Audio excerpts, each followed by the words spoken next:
হে hello viewers, আশা করছি সবাই ভালো আছেন। আজ আমি আপনাদের জন্য ভীষণ ইন্টারেস্টিং একটা চাইনিজ ড্রামার গল্প নিয়ে এসেছি। এই ড্রামাটির নাম হলো ফিল্টার। এই ফিল্টার হচ্ছে সেই ফিল্টার যেটা আমরা ফোনে ছবি তোলার সময় দিয়ে থাকি। তবে এই ড্রামাতে এই ফিল্টারটা আবার একটু অন্যরকম। ড্রামাতে আমরা দেখব একটি কুৎসিত মেয়ে একটা জাদুর চুড়ি পায়।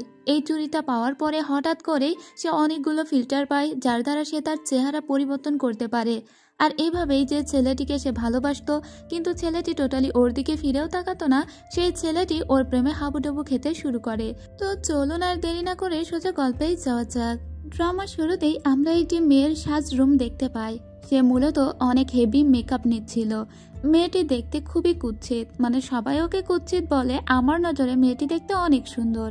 এই মেয়েটি কুৎসিত বলে সে একটা মাস্ক পরিধান করে বাহিরে বের হয়। ও যে বাসে করে যাচ্ছিল, সেই বাসে একটি ছেলে একটি মেয়েকে হারাস করছিল। মেয়েটি এটা সহ্য করতে না পেরে ওই ছেলেটিকে আচ্ছা মতো ধোলাই দেয়। তো এই মেয়েটি হলো আমাদের ড্রামার মেইন হিরোইন, যার নাম সু চেং। সু চেং দেখতে কুৎসিত হলেও সে অনেক বেশি ব্রেভ একটা গার্ল, এবং সে কাউকেই পরোয়া করে না। সে যখন ছেলেটিকে মারছিল, ছেলেটি ওকে বিভিন্ন রূপে দেখতে লাগে, কিন্তু বাকি সবাই ওর একটাই চেহারা দেখছিল। এবার ও ছেলেটিকে মারধর দিয়ে বাহিরে বের হয়ে আসে। মূলত এখনও ওর ফ্রেন্ডের সঙ্গে দেখা করতে যাচ্ছিল। তখন ও মনে মনে একটা কথা বলে। ও বলে, যখন আমার জন্ম হয়েছিল তখন ওর সাথে সাথে আরও কয়েকটা বাচ্চারও জন্ম হয়েছিল। সব বাচ্চাগুলোই সুন্দর হয়েছিল, কিন্তু ও হয়েছিল অসুন্দর। ওর কাছে একটু পরী এসেছিল, ও সেই পরীটিকেই মেরেছিল। তবে ও অসুন্দর হলেও ওর গায়ে ছিল অনেক শক্তি, সেজন্য ও ছোটবেলা থেকেই অনেক শক্তিশালী। এদিকে আমাদের ড্রামার হিরোকে দেখানো হয়। আমাদের এই হিরো চোখে অনেক কম দেখে। ওর নাম হলো তাংচি। তবে তাংচির একটা স্পেশাল অ্যাবিলিটি ছিল। ও যে কোনো মেয়ের দিকে তাকিয়ে বা যে কোনো মেয়ের ফটো দেখে বলতে পারতো সেই মেয়ে কত পার্সেন্ট মেকআপ করেছে। মূলত ও একটা বিউটি প্রোডাক্ট কোম্পানির ল্যাব অ্যাসিস্ট্যান্ট হয়েই কাজ করে। আর ওই বিউটি প্রোডাক্ট কোম্পানিতেই আজকে একজন ইন্টার্ন নেওয়ার কথা ছিল। ওই কোম্পানিতে জয়েন দেওয়ার জন্য বা ইন্টারভিউ দেওয়ার জন্যই মূলত সু চেং যাচ্ছিল। ওর সাথে আরও 2 জন ছিল। তো আপনারা যেহেতু বুঝতে পারছেন এটা একটা বিউটি প্রোডাক্ট কোম্পানি, ওরা মার্কেটিং করে থাকে, সো এখানে সুন্দরী কাউকে নিবে, এটাই হলো কথা। কিন্তু সু চেং সবার নজরে খুবই কুৎসিত ছিল। কিন্তু ও যে সিভিটা জমা দিয়েছিল সেখানে ওকে দেখতে অনেক সুন্দর লাগছিল। তবে সামনাসামনি ওকে দেখার পরে যারা ইন্টারভিউ নিচ্ছিল তারা ওকে একদম শুরুতেই ক্যান্সেল করে দিয়ে বলে, তুমি অনেক বেশি মেকআপ করেছো, সো তোমাকে এই কোম্পানিতে কোনো দরকারই নেই। ওর মনটা অনেক খারাপ হয়ে যায়, ইভেন ওরা ওকে কুৎসিত পর্যন্ত বলে। সু চেং তখন মন খারাপ করে উঠে দাঁড়িয়ে ওখান থেকে চলেই যাচ্ছিল। চলে যাবার আগে ও টেবিলের উপরে থাকা একটা আপেল তুলে নেয়। সেই আপেলটাকে নিজের হাত দিয়েই 2 ভাগ করে ওখানে যে 2 জন লোক ইন্টারভিউ নিচ্ছিল তাদের 2 জনের হাতে 2 টুকরো আপেল দিয়ে যায় আর ওদেরকে কংগ্রাচুলেশন জানিয়ে এখান থেকে চলে যায়। কিন্তু মেয়েটি মনে মনে অনেক কষ্ট পেয়েছিল, তাই বাহিরে এসে ও বসে বসে ড্রিঙ্ক করতে লাগে। আর নিজের এই ব্যর্থতার কথাও কাকে জানাবে। তখনই ওর বান্ধবী ওকে কল দেয়। ওর বান্ধবীকে পর্যন্ত এই কথাটা ও জানাতে পারে না। ওর মনে হচ্ছিল এখনো তো ওকে ফাইনাল কোনো ডিসিশন ওরা জানায়নি, তাই ও বসেছিল। ওর অপোজিটে আমরা একটা ছেলেকে বসে থাকতে দেখি, যেটা মূলত তাংচি ছিল। সু চেং এবং তাংচি ছোটবেলায় একই স্কুলে পড়তো, কিন্তু অনেক কাল তাদের দেখা হয় না। সু চেং জানেও না তার অপোজিটে আসলে তাংচি বসে আছে। ইভেন সু চেং তাংচিকে ছোটবেলা থেকেই অনেক পছন্দ করত, কিন্তু তাংচি সু চেংকে একটুও পছন্দ করত না। সু চেং মনে করেছিল তাংচিও হয়তো ইন্টারভিউতে হেরে গিয়েছে, তাই এখানে বসে আছে। ঠিক তখনই সু চেং এর ফোনে একটা মেসেজ আসে। সেখানে বলা হয় যে হাই স্কুলের রিইউনিয়ন হবে। সাথে সাথেই ওর ছোটবেলার তাংচির চেহারাটা মনে পড়ে। এই ছেলেটার জন্য ও পাগল ছিল, কিন্তু ছেলেটা ওকে কখনো বিন্দু পরিমাণ পাত্তা দেয়নি। আর ওর ছোটবেলার সেই তাংচি হলো এই তাংচি। সু চেং ওর পাশে বসেই ছিল, কিন্তু ও এটাই জানে না যে ও ছোটবেলা থেকে যাকে পছন্দ করতো সেই ছেলেটির পাশেই বসে আছে। হঠাৎ করেই ও দেখে তাংচি এখানে 2টো বই ফেলে চলে গিয়েছে। ও তো আর জানে না ওটা তাংচি ছিল, তাই ও বই দুটো নিজের কাছে করে বাড়িতে নিয়ে আসে। অনেক্স বেট হচ্ছে সবচেয়ে বিশ্বস্ত বুকমেকার, যা পিএসজি এবং সিরিয়া অ্যাপের অফিসিয়াল পার্টনার। খুব শীঘ্রই ইন্ডিয়ান প্রিমিয়ার লিগ শুরু হতে চলেছে, এবং এটি সবচেয়ে বড় সুযোগ আপনার প্রিয় দলকে সমর্থন করার। এই অ্যাপে আপনি cricket, football, tennis live match দেখতে এবং তাদের স্কোর ভবিষ্যৎবাণী করে সহজে অর্থ উপার্জন করতে পারবেন। সেই সাথে BMW গাড়ি, আইফোন, ল্যাপটপ এবং আরও অনেক নগদ পুরস্কার জেতারও সুযোগ রয়েছে। এই অ্যাপটিতে আপনি crush crystal, under and over 21 ইত্যাদি গেম খেলে সহজে আয় করতে পারবেন। আপনি বিকাশ, নগদ, ব্যাংক, ক্রিপ্টো, পেপাল এবং অন্যান্য সহজ পদ্ধতির মাধ্যমে সহজেই আপনার জেতা টাকা তুলতে পারবেন। এখানে আপনি 24 ঘন্টার 7 দিন গ্রাহক সহায়তা পাবেন। তাই এখনই পিন কমেন্টের লিঙ্ক ব্যবহার করে রেজিস্ট্রেশন করুন অথবা গুগলে অনেক স্পেড সার্চ করে রেজিস্ট্রেশন করুন। আর হ্যাঁ, রেজিস্ট্রেশনের সময় আমার প্রোমো কোড গপ্পো অন ব্যবহার করে প্রথমবার ডিপোজিটে 20,000 টাকা পর্যন্ত পান। সু চেং বাড়িতে আসার পরে সোজা ওর রুমে গিয়ে দেখে ওর বড় বোন রুমে বসে আছে। ওর বড় বোন দেখতে বেশ সুন্দর ছিল, তাই সে বেশ ভাব নিয়ে চলতো।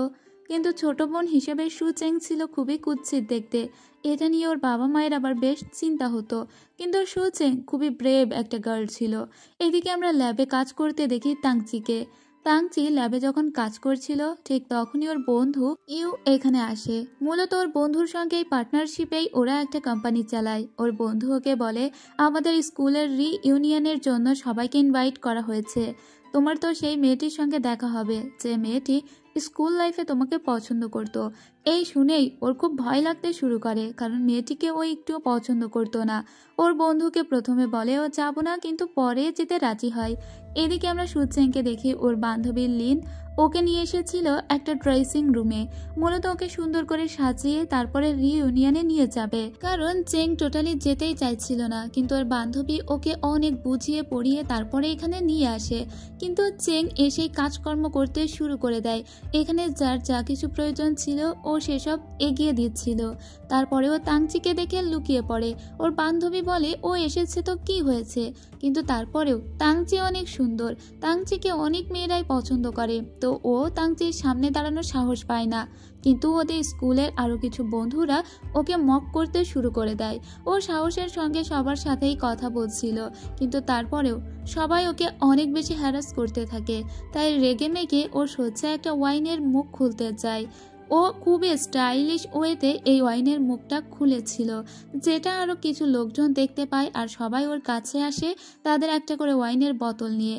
ঠিক তাংচিও এসেছিল। তাংচির কাছে যে বোতলটা ছিল সেটার মুখ খুলতে গিয়ে ওর ভিতর থেকে অনেক ওয়াইন বাইরে চলে আসে। আর এখানে এত বেশি পরিমাণে চেং মেকআপ নিয়ে এসেছিল যে ওর চোখের কাজল, মেকআপ এসব দিয়ে একদম বিশ্রী অবস্থা হয়ে যায়। সাথে সাথেই তাংচি ওর একটা ছবি তুলে নেয়। ও তাংচিকে জিজ্ঞেস করে কিরকম লাগছে আমাকে দেখতে। তাংচি বলে খুবই বাজে, খুবই বিশ্রী। এরপরে মন খারাপ করে চেং ওখান থেকে বাহিরে চলে আসে। চেংয়ের প্রচণ্ড মন খারাপ হয়। ওর বান্ধবীর সঙ্গেও ও বেশি কথা বলে না, কাঁদতে কাঁদতে যেতে লাগে। সমস্ত রাস্তার মানুষ ওর দিকে অন্যরকমভাবে তাকিয়ে থাকে। চেংয়ের এতটাই মন খারাপ ছিল যে হাঁটতে হাঁটতে ও একটা গলির ভিতরে চলে যায়। সেখানে গিয়ে থাকে একটা বুড়ি মহিলা, সে কিছু ফুল বিক্রি করছে। ওই মহিলা ওকে কিছু ফুল দেয়। ও এই ফুলগুলো কিনে নেয়। তারপরে মহিলা ওকে বলে একটু দাঁড়াও। এরপরে মহিলা চেনের দিকে একটা ব্রেসলেট বা চুড়ি এগিয়ে দেয়। আর এটা সাধারণ কোনো চুড়ি ছিল না, এটাই মূলত ফিল্টার ব্রেসলেট, মানে এটা একটা জাদুই চুড়ি ছিল। সুপার টেক্ট প্রোডাক্ট এটা ও হাতে পরে নেয়। মহিলা খুবই খুশি হয়। এরপরে চেনের মন কিছুটা ভালো হয়ে যায়। ও কাছে করে ফুলগুলো নিয়ে মেট্রোতে করে বাসার উদ্দেশ্যে আসতে শুরু করে। আর তখন আকাশে অনেক বিদ্যুৎ চমকাচ্ছিল। সাথে সাথেই দেখা যায় চেনের হাতে পড়ে থাকা চুড়িতে কিছু একটা হয়ে যাচ্ছে, এবং এটা অনেকটা ইলেকট্রিক শকের মতো কাজ করছিল। সঙ্গে সঙ্গে চেনের চেহারা একদম পরিবর্তন হয়ে যায়, আর চেনকে দেখতে অনেক সুন্দর লাগছিল। এরপরে চেং হাঁটতে হাঁটতে যখন যাচ্ছিল, সব মানুষ ওর দিকে অনেক সুন্দর করে তাকায়। ইভেন ওর বাবা মা ওর সামনে দিয়ে চলে গেলেও ওর বাবা মা ওকে চিনতে পারে না। এতে ওর খুব অবাক লাগে যে আমার বাবা মা আমাকে কেন চিনতে পারলো না। সেজন্য ও সোজা একটা গাড়ির কাছে আসে। সেখানে নিজের চেহারা দেখে একদম অবাক হয়ে যায়। এটাও কাকে দেখছে, এটা কি ও নিজেই? এটাতে ও এতটাই অবাক হয়ে যায়, ওর কাছে যে আয়না ছিল সেটা বের করে। সাথে সাথে দেখতে পায় না, ঠিকই তো আছে, ওর চেহারার কোনো পরিবর্তন হয়নি। তবে কি ও স্বপ্ন দেখছে? এরপরে খুব মন খারাপ করে ও বাড়িতে ফিরে আসে। ওর বোন বলে, তোমার চাকরিটা হয়নি তাই না? ঠিক আছে, আমি একটু চেষ্টা করে দেখব। ওর বোনও অনেক বড় একটা কোম্পানিতে কাজ করে। ও খুব মন খারাপ করে ওয়াশরুমে গিয়ে বসে থাকে। তখন ওর চেহারা আনস্টেবল হয়ে যায়। একবার ওর চেহারা সুন্দর হতে লাগে, আর একবার ওর নিজের রূপে ফিরতে লাগে। ওর বোন ওকে কিছু পরামর্শ দিয়ে এখান থেকে চলে যায়। এরপরে দৃশ্যে আমরা দেখতে পাই ওর রাস্তা দিয়ে হাঁটতে হাঁটতে যাচ্ছিল। অন্যদিকে আমরা সেই বিউটি প্রোডাক্ট কোম্পানিটি দেখতে পায় যেখানে তাংচি একটা মডেলের জন্য ওয়েট করছিল। আজকে ওদের বিউটি প্রোডাক্টের শ্যুট হওয়ার কথা আছে, কিন্তু যে মডেলের এখানে আজকে মডেলিং করার কথা আছে সেই মডেল হঠাৎ করেই জানায় তার আর্জেন্ট কিছু কাজ আছে, তাই সে আজকে কোনোভাবেই আসতে পারবে না। তো এটা তো অনেক বড় একটা সমস্যা, ওরা সবাই খুবই সমস্যায় পড়ে যায়। এখন কাকে দিয়ে এই কাজটা করাবে? তাংচি বলে অর্ডিনারি কাউকে দিয়ে করাতে হবে, কিন্তু রাস্তা থেকে যে কাউকে ধরে এনে তো এই কাজটা করানো যায় না। এদিকে সুদ সিংকে দেখতে পায়, ওর ফ্রেন্ড ওকে কল দেয়। ওর ফ্রেন্ড বলে ওর সঙ্গে দেখা করতে, এবং ওর ফ্রেন্ড এটাও জানতে চায় ওর চাকরিটা হয়েছে কিনা, কিন্তু ওর তো চাকরিটা হয়নি। ওর ফ্রেন্ড তখন বলে তাংচি নাকি ওর সঙ্গে দেখা করতে এসেছে। লিনের সঙ্গে তাংচি হয়তো এজন্য দেখা করতে এসেছে যে ওই মডেলটাতে ও কোনো কাজ করতে পারবে কি না। এইখানে সুচেং এসে দেখে যে এখানে অলরেডি তাংচি কথা বলছে, এবং তাংচি যে ওকে একটুও পছন্দ করে না সেটাও ও ওর কথা শুনেই বুঝতে পেরে গিয়েছে। এখানে লিনও তাংচিকে রিজেক্ট করে দেয়। এরপরে তাংচি মন খারাপ করে এখান থেকে বেরিয়ে যায়, কিন্তু তাংচি বের হবার আগেই সুচেন ওখান থেকে বের হয়ে আসে। রাস্তায় আমরা একটা বাচ্চা ছেলেকে দেখতে পাই, যার হাত থেকে একটা বেলুন উড়ে যায়। বাচ্চা ছেলেটি ওই বেলুনটিকে ধরবার জন্য একদম মাঝ রাস্তাতেই দৌড়াতে শুরু করে, যেটা দূর থেকে তাংচি দেখতে পায়। তাংচি দেখা মাত্রই দেখে অন্য দিক থেকে একটা গাড়ি আসছে, তো তাংচি ছেলেটিকে বাঁচানোর জন্য খুব জোরে দৌড়াতে শুরু করে, কিন্তু তাংচি যাবার আগেই ওই ছেলেটিকে একটি মেয়ে বাঁচিয়ে নেয়। তাংচি খুবই অবাক হয়ে যায় যে মেয়েটিকে এত মহানুভব হৃদয়ের একটা মানুষ। এরপরে তাংচি দেখে যে মেয়েটি ওকে বাঁচিয়েছে সেই মেয়েটির পায়ের একটা জুতা খুলে পড়ে আছে। তাংচি জুতাটা নিয়ে সোজা মেয়েটির কাছে যায়। মেয়েটির চেহারা দেখা মাত্রই তাংচি ওর উপর ক্রাশ খেয়ে যায়। আর এই মেয়েটি কিন্তু সুচেং, ওর চেহারা আবারও পরিবর্তন হয়ে গিয়েছে। এদিকে সুচেন তাংচিকে সামনে দেখে বেশ অবাক হয়ে যায়। তাংচি কেন ওর দিকে এভাবে তাকিয়ে আছে? গতদিন তো ওকে খুব বাজেভাবে বললো যে তোমাকে দেখতে খুবই বাজে লাগছে, তাই তাংচির সঙ্গে সুচেন কথা বলারও প্রয়োজন মনে করে না। সুচেন যখন এখান থেকে চলে যাচ্ছিল, তাংচি ওর সামনে গিয়ে দাঁড়িয়ে বলে তুমি দেখতে অনেক সুন্দর। এরপরে তাংচির চোখে যে চশমা ছিল সুচেন ওর ছবি দেখতে পায়। চশমার ভিতরেই দেখতে পায় ওর চেহারা পুরোই উল্টোপাল্টা, এবং ওকে দেখতে অনেক সুন্দর লাগছে। তাই ও হাতের আয়নাটা বের করে বলে তার মানে সেদিন আমি ঠিকই দেখেছিলাম, আমার চেহারার কিছুটা পরিবর্তন হয়ে গিয়েছে। এদিকে তাংচি ওর ফোন নাম্বারটা লিখে মেয়েটির কাছে দিয়ে বলে তোমাকে আমার অনেক প্রয়োজন, তুমি প্লিজ আমার সঙ্গে যোগাযোগ করবে, আমি তোমাকে মডেল হিসেবে হায়ার করতে চাই। কিন্তু তাংচিকে কোনো রকমের পাত্তা না দিয়ে এখান থেকে সুচেন চলে যায়। ও এখন ওর চেহারা নিয়ে বেশি কনসার্ন। ঠিক তখনই ওর বান্ধবী ওকে কল দিয়ে বলে তোমাকে না আসতে বললাম। তখন ওর বান্ধবীর সামনে এসে বলে এই তো আমি এসেছি। ওর বান্ধবী বলে তুমি কে, সুচেন কোথায়? ও ওর বান্ধবীকে বোঝাতেই পারে না ওই সুচেন। এদিকে আমরা তাংচিকে দেখতে পাই, তাংচির মনে এখন কেবলমাত্র ওই মেয়েটি। তাংচি সবাইকে এসে বলে এই মেয়েটিকে দিয়েই যদি শ্যুট করাতে পারি তাহলে আমাদের প্রোডাক্ট অনেক ভালো বিক্রি হবে, এবং এই মেয়েটি ছাড়া আমি মনে করি না আর কেউ পারফেক্ট আছে বলে। সবারই এই মেয়েটিকে পছন্দ হয়, কিন্তু মেয়েটিকে ওরা কিভাবে খুঁজবে? তাংচি তখন একটা লোগো দেখিয়ে বলে মেয়েটির কাঁধে একটা ব্যাগ ছিল, সেই ব্যাগে এই লোগোটা ছিল, তাছাড়া তার নাম ফোন নাম্বার আমি কিছুই জানি না। এদিকে আমরা সুচেনকে দেখতে পাই, ও বলে আমার হাতের এই ব্রেসলেটের কারণেই এরকমটা হয়েছে আমি মনে করি, কিন্তু ব্রেসলেটটাও কোনোভাবেই খুলতে পারে না। ওর বান্ধবী বলে এই ব্রেসলেটটা কোথা থেকে নিয়েছিলে? এরপরে সুচেং ওকে সেখানে নিয়ে আসে যেখান থেকে ওই মহিলার কাছ থেকে ও ফুল এবং ব্রেসলেটটা নিয়েছিল, কিন্তু এখানে এসেও জানতে পারে এরকম কোনো মহিলা তো কখনো এখানে ফুল বিক্রিই করতো না। ওর খুব মন খারাপ হয়ে যায়। ও ভেবেছে ওর এই চেহারা হয়তো কখনোই আর পরিবর্তন হবে না, বা এটা কিভাবে হলো? ওই মহিলা কি কোনো জাদুকরি? এরপরেও ওর বান্ধবীকেও বিশ্বাস করাতে পারে না যে ওই সুচেং। ওর বান্ধবীর পিছু পিছু ও এসে বলে যে আমিই সুচেং। ওর বান্ধবী বলে আচ্ছা তাহলে বলো তো আমার বাড়ির পাসওয়ার্ডটা কি? ও তখন বলে যে এটাই পাসওয়ার্ড। ওর বান্ধবী হা হয়ে বলে এই পাসওয়ার্ডটা একমাত্র সুচেংই জানতো, তবে কি এ সুচেং? আবার সুচেং এর হাতের স্পর্শে ওর বাড়ির গেটটা খুলে যেত, তো ও যখনই স্পর্শ করে তখন বাড়ির গেটটাও খুলে যায়। তখন সুচেং বলে তার মানে আমার চেহারা পরিবর্তন হলেও আমার ফিঙ্গারপ্রিন্ট পরিবর্তন হয়নি। ওর বান্ধবী তখন ওকে বলে চলো ভিতরে যাই, তারপরে আমরা সমস্ত কিছু বিস্তারিত আলোচনা করব। এরপরে ভিতরে এসে ওরা চুড়িটা খোলার অনেক চেষ্টা করে, কিন্তু চুড়িটা কোনোভাবেই খুলতে পারে না। ওখানে একটা ওয়েট মেশিন ছিল, তো ওরা ওই মেশিনে এটাও মাপে যে ওর ওজন ঠিক আছে কিনা, তো ওর ওজনও ঠিক ছিল, শুধু ওর চেহারাটাই পরিবর্তন হয়েছে। এরপরে ও খুবই চিন্তায় পড়ে যায় আর ওই ব্রেসলেটটাকে জোরে জোরে ঝাঁকি দিতে লাগে। চর থাপ্পড় মারতে লাগে, ওটাকে ঘোরাতে লাগে। এরকম করতে গিয়ে হঠাৎ করেই ও লক্ষ্য করে এই ব্রেসলেটের ভিতরে কিছু একটা শকিং টাইপ জিনিস আছে। হঠাৎ করে ব্রেসলেটের ভিতর থেকে কিছু অ্যাপস বের হয়ে আসে, আর এই অ্যাপসগুলো ছিল সবই ফিল্টার অ্যাপস। যেরকম এখানে ছিল ইফেক্ট, চেহারা পরিবর্তন, ভয়েস পরিবর্তন, তারপরে পোশাক পরিবর্তন, মুখের স্কার পরিবর্তন, তুমি কোন মেকআপ করতে চাও, এসব। কিন্তু এই অ্যাপসগুলো শুধুমাত্র ও নিজে দেখতে পাচ্ছিল, ওর বান্ধবী কিন্তু দেখতে পাচ্ছিল না। ও লিনকে বলে দেখো দেখো, লিন বলে কই, আমি তো কিচ্ছু দেখতে পারছি না। এরপরে সুচেং বলে এখানে কিছু একটা কারসাজি তো আছেই। হঠাৎ করে ও একটা কিছুতে টাচ করে দিলে ও ওর মূল ফর্মে ফিরে আসে, তার মানে ওর আসল চেহারা ফিরে পায়। এতে ওর বান্ধবী ওকে জড়িয়ে ধরে বলে এই তো তুমি ঠিক হয়ে গিয়েছো। এরপরে ওর খুবই ইন্টারেস্টিং লাগে যে আসলেই ব্যাপারটা খুব জোশ। আস্তে আস্তে ও অনেকগুলো অ্যাপ পরিবর্তন করতে লাগে, সেগুলোকে ঘেটে ঘেটে দেখতে লাগে।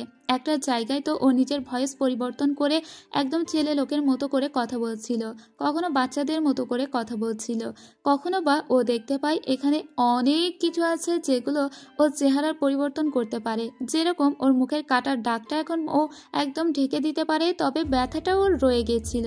সুচেং মনে মনে বলে আমি তো ম্যাজিক্যাল অবজেক্ট খুঁজে পেয়েছি, এটা তো আমার জীবনকেই পরিবর্তন করে দিবে। এরপরে ও দেখতে পায় এখানে আসলে ছেলে লোকের মতো ভয়েসও করতে পারবে। এরপরে অনেকগুলো আউটফিট দেখতে পায়, যেখানে এত এত জামা কাপড় ছিল, ও যেটা খুশি সেটা পরতে পারবে। এখন জামা কাপড় কিনতে গিয়ে ওকে টাকা খরচ পর্যন্ত করতে হবে না। এরপরে ও একটা আউটফিটে হাত দিলেই দেখা যায় ওর রূপ পুরো চেঞ্জ হয়ে গিয়েছে, আর নতুন একটা জামা পরে ও লিনের সামনে দাঁড়িয়ে আছে। এরপরে ও অনেকগুলো আউটফিট ট্রাই করে, যেগুলো ছিল অনেক গর্জিয়াস এবং অনেক রাজকীয়, কখনো নিজের চেহারায় আর কখনো অন্য চেহারায়। মনে মনে তো সুচেং এত বেশি খুশি হয়েছিল যে ওর বান্ধবী ওর এই খুশিতে খুশি হয়ে যায়। এদিকে আমরা তাংচিকে দেখতে পাই ওরা সেই লোগোটা নিয়েই কাজ করছিল, যে এই লোগোওয়ালা ব্যাগকে ইউজ করে, কারণ মেয়েটিকে খুঁজে পাওয়ার একমাত্র উপায় হলো ওই লোগোটা। এরপরে আমরা দেখতে পাই সুচেং ওর বাড়ির উদ্দেশ্যে ফিরছিল, তখন দূর থেকে ও ওর দিদিকে দেখতে পায়। ওর দিদি একটা ছেলের সঙ্গে কথা বলছিল, যে ছেলেটা ওর দিদির সঙ্গে খুব খারাপভাবে কথা বলে। তাই ও দৌড়ে ওই ছেলেটার কাছে গিয়ে ওই ছেলেটাকে দুরুম দারাম মার দেয়, আর বলে কখনো মেয়েদের সঙ্গে এভাবে খারাপ করে কথা বললে তোমার খবর আছে। আর ওর দিদি ওকে চিনতে পারে না, ওর দিদি ওকে কমপ্লিমেন্ট দিয়ে বলে তোমার মতো সুন্দরী মেয়েরা যে আজকাল এত সাহসী তা তো জানতাম না। এবার ওর মনে পড়ে যে হ্যাঁ, ওর চেহারাটা তো পরিবর্তন হয়ে আছে। তবে ও যখন ওর ব্যাগটা নিয়ে যাচ্ছিল, ওর দিদি ব্যাগটা চিনতে পারে, কারণ ওই ব্যাগটা ওর দিদিরই ছিল। দিদির ব্যাগ নিয়েই মূলত ও আজকে বাহিরে বের হয়েছিল।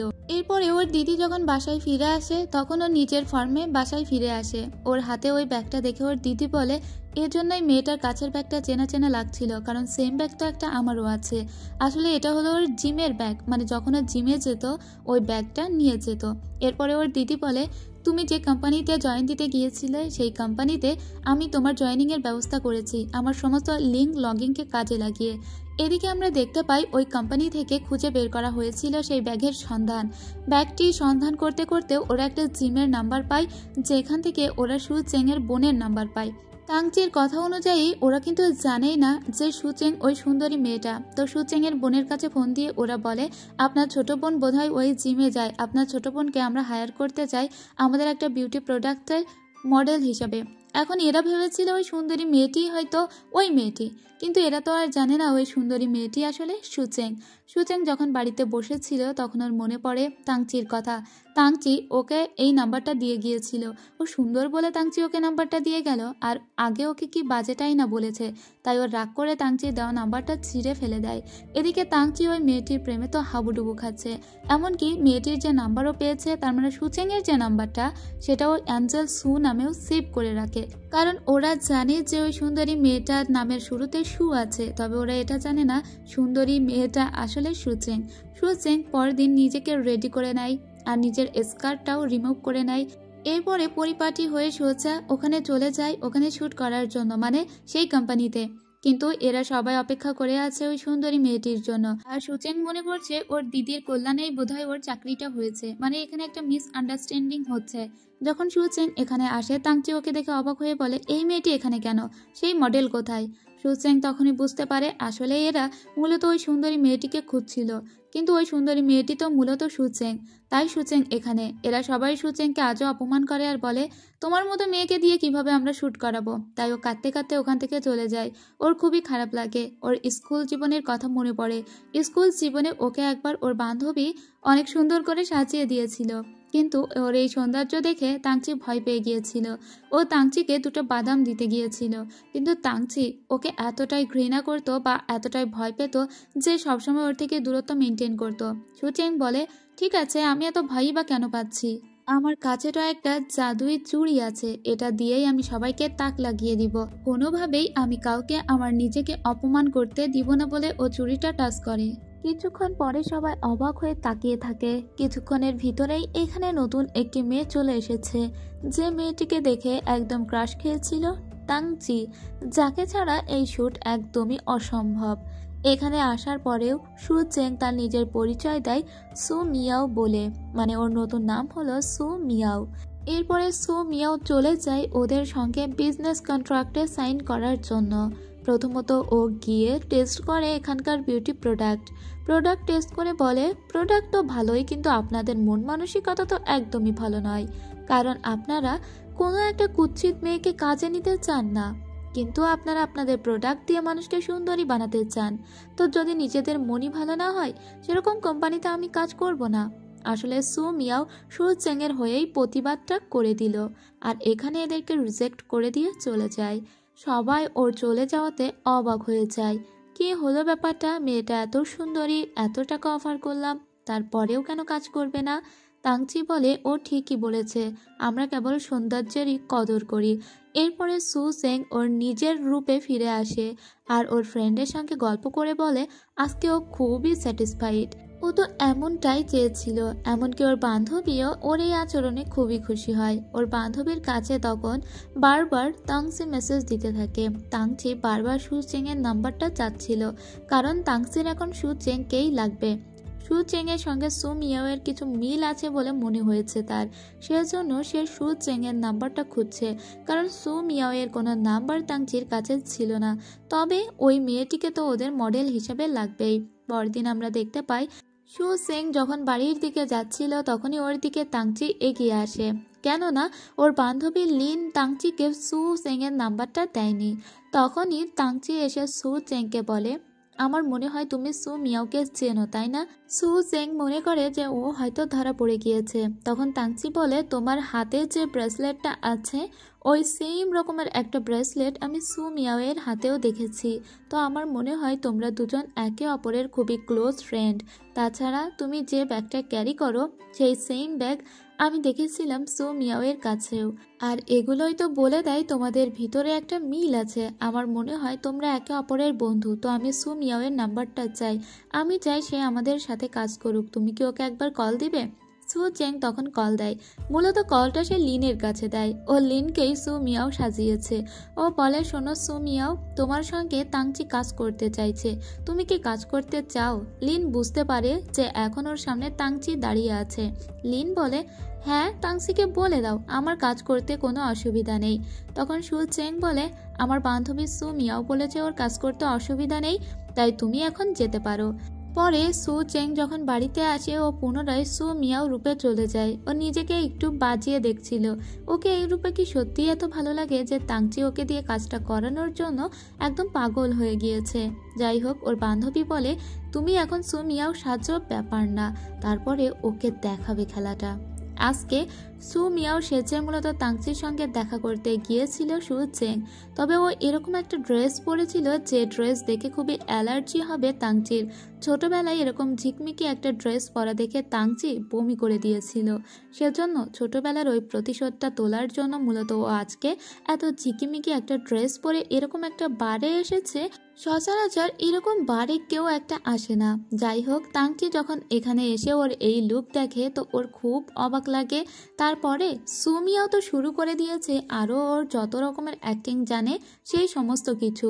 এতে ও নিজেকে একটু বাজে প্রমাণ করছিল, যাতে অন্তত পক্ষে তাংচি ওকে খারাপ চোখে দেখে এবং ওকে খারাপ বলে, কারণ সুচেংকে তো তাংচি কখনোই দেখতে পারতো না। এরপরে ও ছাগলের ভুড়ি ভাজা অর্ডার করে, যে খাবারটা ছোটবেলা থেকেই তাংচি একদমই খেতে পারতো না। ছোটবেলায় একবার সুচেং ওর সামনে এই খাবার নিয়ে গিয়েছিল আর তাংচি ওখান থেকে উঠে চলে গিয়েছিল। তাংচির এই খাবারে খুবই অ্যালার্জি, তারপরেও আজকে সুমিয়াও এর জন্য ওকে জোর করে এই খাবারটা গিলতে হয়, আর এটাই তো প্রতিশোধ নিতে চেয়েছিল সুমিয়াও। এরপরে ওর নিজের মুখটাকে ও একটা ইফেক্ট দিয়ে একদম লাল বানিয়ে ফেলেছিল, যাতে অন্তত পক্ষে তাংচি ওকে এবার তো খারাপ বলে। কিন্তু তাংচি এবারেও বলে, তোমার তো অ্যালার্জি হয়ে গিয়েছে, চলো ডক্টরের কাছে যাবে। ও তাংচিকে বলে, আমাকে দেখতে খারাপ লাগছে না? তখন ও বলে, না, তোমার অ্যালার্জি হয়েছে। তবুও তাংচি ওকে খারাপ বলল না। তখন ওর রাগ করে বাড়িতে চলে আসে। সুচেং ওর বান্ধবীকে বলে, আমি এত নিজেকে খারাপ প্রমাণ করার চেষ্টা করলাম, তারপরেও তাংচি আমাকে খারাপ বলল না, অথচ সুচেং হিসেবে আমি ওর সামনে নিজেকে এত ভালো দেখানোর চেষ্টা করি, তারপরেও ও কখনোই আমাকে ভালো বলে না। যাই হোক, সুচেং পরের দিন আবারও ওই অফিসে যায়, কারণ ওর তো চাকরিটা চলে যায়নি। আগের দিন ও শুধু অপমানিত হয়েছে, তো চাকরিটা ওকে এখানে কন্টিনিউ করতে হবে। কিন্তু এখানকার কোনো কলিগই ওর সঙ্গে কেউই ভালো করে কথা বলে না, তবে ও সবার সঙ্গে খুবই ফ্রেন্ডলি কথা বলার চেষ্টা করে। সবাই ওকে এক প্রকার একপাশেই রেখে দিয়েছিল। যাই হোক, ও এখানে এসে দুটো বই পায়, যে বই দুটো ও একদিন একটা বেঞ্চের উপরে পেয়েছিল। এরপরে ওদের মিটিং ডাকা হয়, যে মিটিংয়ে বলা হয় ওদেরকে অবশ্যই সুমিয়াওকে এই কাজে নিতে হবে। এরপরে তাংচি সুমিয়াও এর নাম্বারটা জোগাড় করে আর ওকে কল দেয়। মূলত এই নাম্বার সুচেংই দিয়েছিল। এখন ফোন তো একটাই, সুচেংয়ের দুইটা নাম্বার দুই নামে তাংচি সেভ করে রেখেছে। তো একটা সিম ও সুচেং হিসেবে চালায় আর আরেকটা সিম সুমিয়াও হিসেবে চালায়। যে সিমটা ও সুমিয়াও হিসেবে চালায় সেই সিমে কল দিয়ে এখন তাংচি সুমিয়াওয়ের সঙ্গেই কথা বলতে চাইছিল। তো সুচেংই এখন ভয়েসটা একটু ইফেক্ট দিয়ে সুমিয়াও হিসেবে কথা বলে, আর তাংচি ওকে বলে, দেখো, আমি তোমার সঙ্গে একবার কথা বলতে চাই, তুমি প্লিজ আমাদের এখানে কাজ করো। তখন সুমিয়াও বলে, ঠিক আছে, আমি তোমাদের ওখানে কাজ করব, কিন্তু যদি সুচেং বলে, সুচেং যেটাই বলবে আমি সেটাই করব, কারণ ও আমার বান্ধবী। এরপরে ও আবারও সুচেং হিসেবে কাজের অফিসে ফিরে আসে। তখন ওকে ডেকে তাংচি বলে, আমার সুমিয়াওয়ের সঙ্গে কথা হয়েছে। তখন সুচেং বলে, হ্যাঁ, ও তো আমার ফ্রেন্ড, ও আমাকে বলেছে, ও নাকি তোমাকে এটা বলেছে আমি যেটা বলবো সেটা করতে। ঠিক আছে, তুমি যদি সুমিয়াওকে এখানে কাজ করাতে চাও তাহলে যেটা বলছি সেটাই করো। এরপরে ও তাংচিকে বলে একটা ভিডিও রিলস আকারে দিতে, যেখানে দেখা যাবে ও নিজের মুখেই পানি ছুড়ে দিচ্ছে আর ওর মেকআপগুলো গলে গলে পড়ছে। সেখানে ও সরি বলবে সুচেংয়ের কাছে। তো এটাও পোস্ট করে দেয়। এটা দেখে ওরা দুই বান্ধবী খুবই হাসাহাসি করে যে ওরা একটু একটু করে রিভেঞ্জ নিতে পারছে। এদিকে মিস্টার ইউ এসে বলে যায় আজকে থেকে সুচেং এখান থেকে পার্মানেন্ট কাজ করবে, শুধুমাত্র সুমিয়াওয়ের জন্যই ওরা সুচেংকেই হাতে রাখছিল। কথা মতো সুমিয়াওয়ের বেশ ধরে চলে এসেছে সুচেং এখানে শ্যুট করার জন্য। কিন্তু এখানেই কাহিনী শেষ নয়, আমরা দেখতে পাই এখানে তাংচি এসে হাজির হয়েছে, কারণ তাংচিকে আরও কিছু কাজ দিয়েছিল সুচেং। এখানে সেই ঝিকিমিকি জামা পরেও হাজির হয়েছে, যেরকম একটা জামা পরেই মূলত সুমিয়াও সেদিন ওর সঙ্গে দেখা করতে গিয়েছিল। তো শুধু জামা তো নয়, বরং ওর ডান্সও করতে লাগে, যেভাবে ডান্স করেছিল সেদিন সুমিয়াও। বেচারা তাংচিকে এভাবে হেনস্থা হতে দেখে সবাই অনেক হাসতে লাগে। এবার রাজি হয়ে যায় সুমিয়াও শ্যুট করতে, বরং যত সুন্দর করে শ্যুট করা যায় তার সমস্ত চেষ্টাই সে করতে থাকে। এমনকি সে এত দারুণ মেকআপ নিয়েছিল যে ওর সামনে হাজার পানি ঢাললেও ওর মেকআপগুলো গলে পড়ছিল না। ঠিক যতটা বাজে অবস্থা হয়েছিল আগে, এখন ততটাই সুন্দর লাগে ওকে। কিন্তু এই মেয়েটিকে তো আমার বেশি একটা সুন্দর লাগলো না, এর থেকে সুচেংই তো দেখতে বেশি ভালো, এর দাঁতগুলো বড় বড়, আবার ভূতি বের হওয়া হাসি। যাই হোক, এদিকে সুচেংকে কোথাও দেখা যাচ্ছে না দেখে তাংচি একজন কলিগকে জিজ্ঞেস করে সুচেং কোথায়। তো সে বলে, আমরা অনেকক্ষণ ধরেই সুচেংকে কোথাও দেখতে পাচ্ছি না।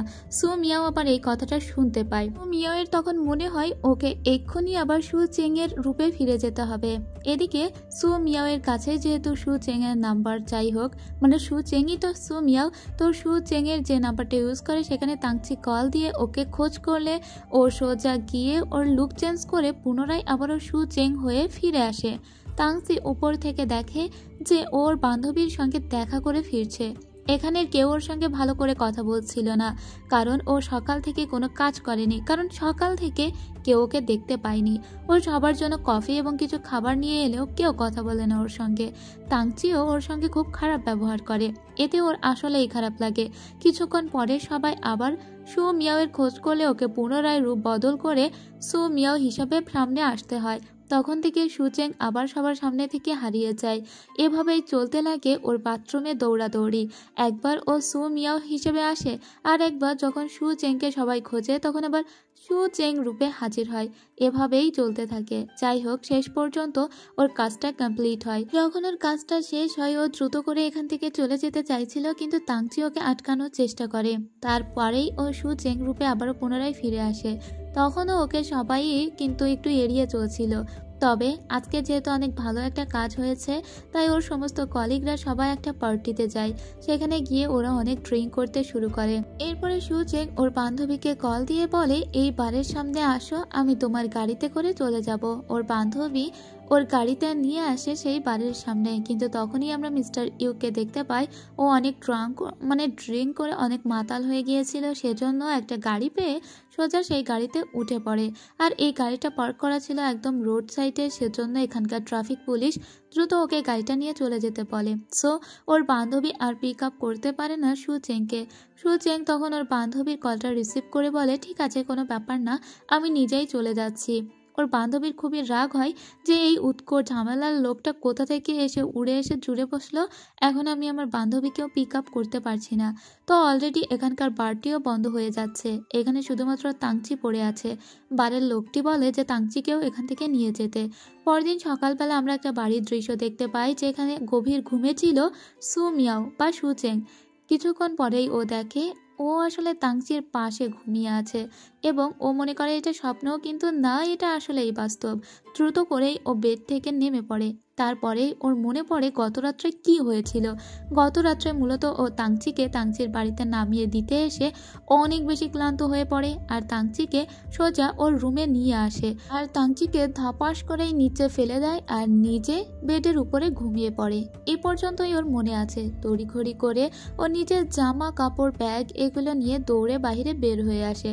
যখনই ও দরজা দিয়ে বের হচ্ছিল তখনই তাংচি ওর পিছু পিছু উঠে আসে। ও দরজা বাহিরে থেকে ভিতরের দিকে ঠেলে দেয়। তাংচিও ঠেলাঠেলি শুরু করে। এর ভিতরে ও নিজের চেহারা বদলে নেয় আর ইয়া বড় করে একটা হাসি দেয়। একে দেখে অবাক হয়ে যায় তাংচি। তখন এ তাংচিকে শুভ সকাল বলে আর বলে, সকালে ব্রেকফাস্টটা করে নিও অ্যান্ড টেক কেয়ার। এটা বলে ওই মেয়েটি চলে যায়, মানে সুমিয়াও। কিন্তু তাংচি বেচারা অবাক হয়ে গিয়েছে। ও কি তবে এই মেয়েটির সঙ্গে রাত কাটিয়েছে? তবে ওর তো কিছুই মনে পড়ছে না। তখন ও মনে করার চেষ্টা করে। গত রাত্রে যখন ওর জ্ঞান ফিরেছিল তখন ও দেখে ফ্লোরে শুয়ে আছে। তারপরে ও নিজেই বেডে উঠে শুয়ে পড়ে, কিন্তু ওর মনে হয়েছে পাশে কেউ ছিল, তবে ও স্পষ্ট করে মনে করতে পারে না। এখন ওর এটা খেয়াল হয় যে তাহলে এখানে সুমিয়াও ছিল।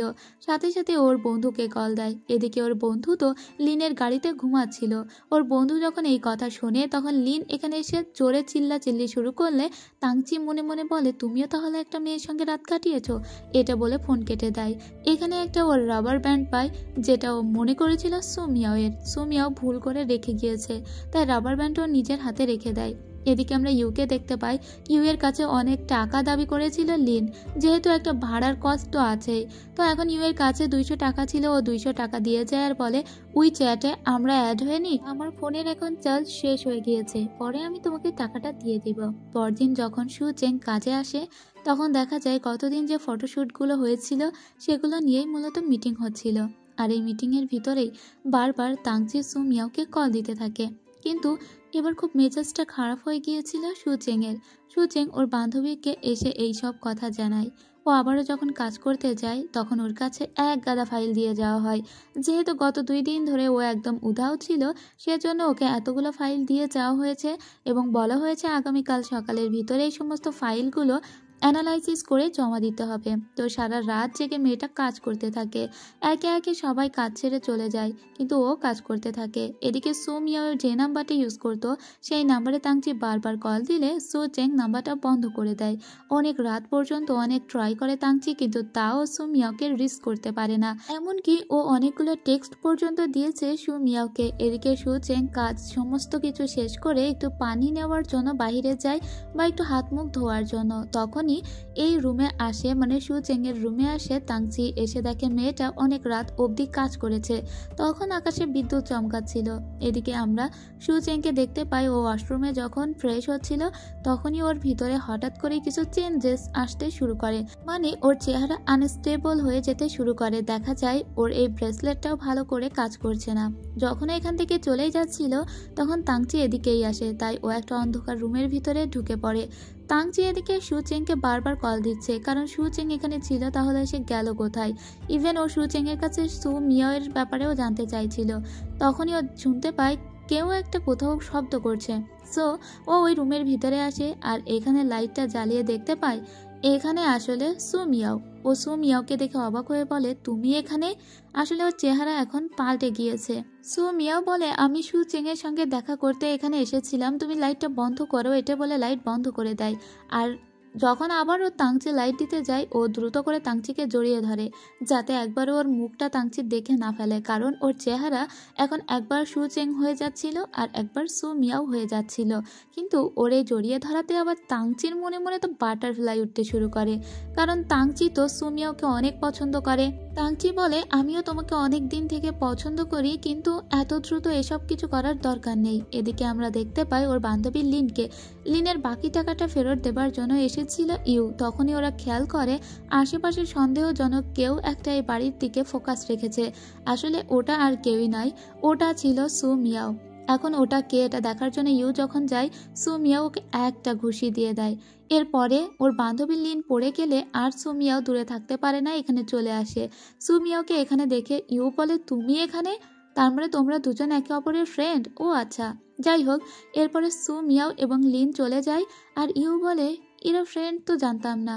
সো মিয়াও লিনকে বলে, আসলে আমার এই ব্রেসলেটের ব্যাটারিটা ডাউন হয়ে গিয়েছে, এটা এখন আপগ্রেডিং হচ্ছে, মাত্র 3% হয়েছে 2 ঘন্টায়। আমি জানি না কতক্ষণে এটা ঠিক হবে, আর আমার চেহারা এখন এই অবস্থা, আমি কি করব?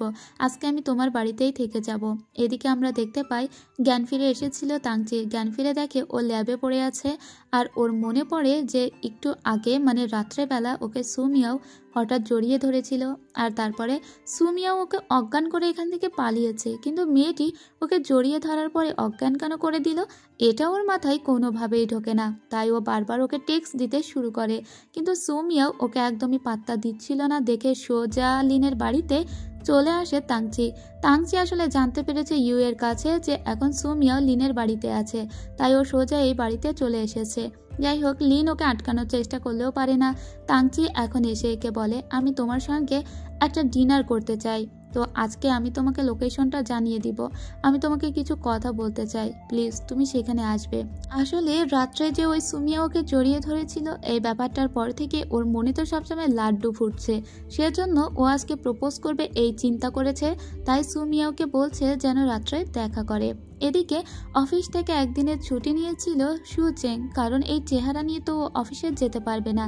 রাত্রেবেলা ওর ফ্রেন্ডের সঙ্গে আসে একটা জায়গায়, এটা ছিল মূলত একটা নদীর পাড়। এখানেই মূলত ওর দেখা করার কথা আছে তাংচির সঙ্গে। তাংচি এখানে একটা ক্যান্ডেল লাইট ডিনারের আয়োজন করে। সুমিয়াও তো জানতেও পারেনি যে তাংচি ওকে আজকে মনে হয় ভালোবাসার কথা বলবে। ও ভেবেছে হয়তো এমনিই কথা বলবে। তো এখানে যখন ও আসে, তাংচি বলতে শুরু করে, যেদিন আমি তোমাকে প্রথম দেখেছিলাম সেদিনই তোমার প্রেমে পড়ে গিয়েছি। ওদিকে এর ওই যে চার্জ মাত্র 50% হয়েছে, তার মানে এখনো পর্যন্ত অনেক বাকি। কিন্তু এর ভিতরেই আবার বিদ্যুৎ চমকানো শুরু হয়ে যাওয়ায় ওর চেহারা আবার পাল্টাতে শুরু করেছে। এখন তাংচির সামনে বসে আছে, তাংচি যদি দেখে ফেলে তাহলে ওর তো সব শেষ। ও তাংচির কথা তো শুনছেই না, বরং নিজেকে প্রোটেক্ট করার অনেক চেষ্টা করে যাচ্ছে। তাংচি নিজের মতো কিন্তু প্রপোজ করেই যাচ্ছে, তবে সুমিয়াও এসব একদমই কানে নিচ্ছে না। ওর এখন নিজেকে বাঁচাতে হবে, তাই কোনো উপায় না পেয়ে ওর সোজা যে জাহাজের ভিতরে ছিল সেখান থেকে পানিতে ঝাঁপ দিয়ে দেয়। মূলত ওরা সুন্দর একটা জাহাজের ভিতরে ছিল। তাংচি বুঝতে পারে না হঠাৎ ওর হলোটা কি, তাই ও অবাক হয়ে যায় আর নিজেও ওর পিছু পিছু ঝাঁপ দিয়ে দেয়। এরপরে দুজনেই সাঁতরাতে শুরু করে। দুজনেই প্রাণপণে সাঁতরাচ্ছে। কোনো মতে লিনের গাড়ি পর্যন্ত পৌঁছে যায় সুমিয়াও। সুমিয়াও এসে বলে, আমি দ্রুত করে বাড়িতে চলো, এখন কিন্তু অনেক বিপদ আছে। ভাইরে ভাই, আমি এরকম প্রপোজ জীবনেও কোনো ড্রামাতে দেখিনি। এদিকে তাংচির অবস্থা খুবই খারাপ, ও বারবার সুমিয়াওকে কল দিচ্ছে, কিন্তু সুমিয়াও বলে যে আমার মনে হয় বজ্রপাতের কারণেই আমার এই অবস্থা হচ্ছে, বৃষ্টির কারণে নয়, বজ্রপাতের কারণেই মূলত আমার এই আনস্টেবল চেহারা হয়ে যাচ্ছে। আর এখন মাত্র 53% আপগ্রেডিং হয়েছে, সো এখন ওকে যেভাবেই হোক লুকিয়ে থাকতে হবে। ও লিনের বাড়িতে চলে এসেছে। এখানে এসে যখন একটু খাওয়া দাওয়া শুরু করেছে আর কিভাবে যে ওকে প্রপোজ করার চেষ্টা করেছিল তাংচি এসব গল্প করছিল, ঠিক তখনই এখানে আবারও তাংচি এসে হাজির। বেচারা একদম কাঁপতে কাঁপতে এসে হাজির হয়েছে আর বারবার লিনকে বলছে, আমি একটিবার সুমিয়াওয়ের সঙ্গে দেখা করতে চাই। কিন্তু লিন বলে সুমিয়াও এখানে নেই। তাংচি বলে, আমি তো ওর শু দেখতে পেয়েছি, ও এখানেই আছে, আমাকে একবার ভিতরে যেতে দাও। লিন কোনোভাবেই ওকে ভিতরে যেতে দিবে না, কিন্তু বেচারা তো একদম নাছোড়বান্দা, ও তো ভিতরে ঢুকবেই আর সুমিয়াওর সঙ্গে কথাও বলবে। তো দ্রুত করে ও লিনকে সরিয়ে দেয় আর ভিতরে প্রবেশ করে। ভিতরে এসেই দেখে একটা কেউ পড়ে গেছে, মানে পড়ে যাওয়ার সাউন্ড। আসলে এখান থেকে সিঁড়ি দিয়ে পালাচ্ছিল সুমিয়াও, তবে দ্রুত করতে গিয়ে ও এখানে এভাবেই পড়ে গিয়েছে। তাংচিওকে এই অবস্থায় দেখে তো একদমই অবাক। যাই হোক, এর সাথে সাথেই শেষ করছি ফিল্টার ড্রামার প্রথম পর্বের গল্প। তো গল্পটি যদি আপনাদের একটু ইন্টারেস্টিং লেগে থাকে অবশ্যই কিন্তু একটা লাইক কমেন্ট করে যাবেন। আর আমার চ্যানেলটিকে যারা সাবস্ক্রাইব করেননি তারা প্লিজ ছোট্ট করে একটা সাবস্ক্রাইব করে যাবেন। তো আজ এ পর্যন্তই, দেখা হবে পরের পর্বে। ততক্ষণ সবাই ভালো থাকবেন, সুস্থ থাকবেন, খোদা হাফেজ।